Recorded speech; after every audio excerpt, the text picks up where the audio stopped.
السلام علیکم ورحمۃ اللہ وبرکاتہ۔ بسم اللہ الرحمن الرحیم۔ آج کی تعلیم فضائل نماز چیپٹر 1 پیج نمبر 308 سے ہے۔ حضور صلی اللہ علیہ وسلم کا ارشاد ہے کہ حق تعالی شانہ نے یہ فرمایا کہ میں نے تمہاری امت پر 5 نمازیں فرض کی ہیں، اور اس کا میں نے اپنے لیے عہد کر لیا ہے کہ جو شخص ان 5 نمازوں کو ان کے وقت پر ادا کرنے کا اہتمام کرے، اس کو اپنی ذمہ داری پر جنت میں داخل کروں گا، اور جو ان نمازوں کا اہتمام نہ کرے تو مجھ پر اس کی کوئی ذمہ داری نہیں۔ فائدے میں حضرت فرماتے ہیں، ایک دوسری حدیث میں یہ مضمون اور وضاحت سے آیا ہے کہ حق تعالی شانہ نے 5 نمازیں فرض فرمائی ہیں۔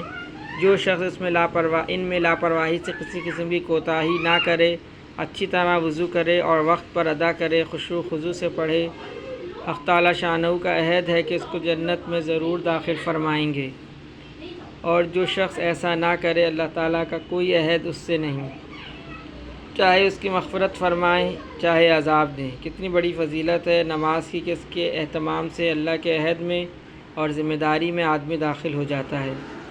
ہم دیکھتے ہیں کہ کوئی معمولی سا حاکم یا دولت مند کسی شخص کو اطمینان دلا دے، یا کسی مطالبے کا ذمہ دار ہو جائے، یا کسی قسم کی ضمانت کر لے تو وہ کتنا مطمئن اور خوش ہوتا ہے، اور اس حاکم کا کس قدر احسان مند اور گرویدہ بن جاتا ہے۔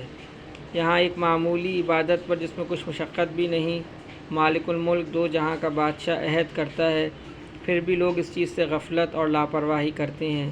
اس میں کسی کا کیا نقصان ہے؟ اپنی ہی کم نصیبی ہے اور اپنا ہی ضرر ہے۔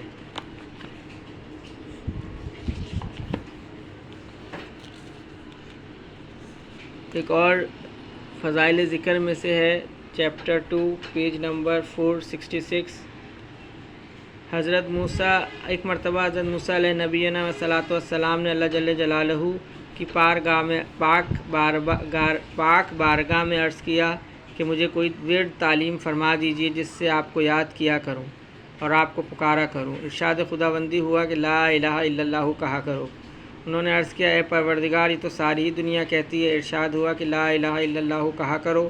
عرض کیا، میرے رب، میں تو کوئی ایسی مخصوص چیز مانگتا ہوں جو مجھی کو عطا ہو۔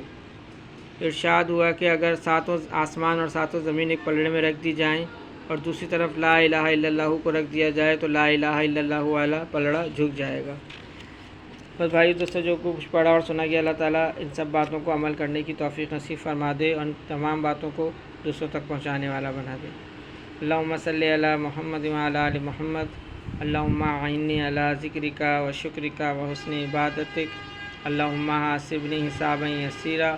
اللہم ارفع عنا البلاء والوباء۔ رب ارحمہما کما ربیانی صغیرا۔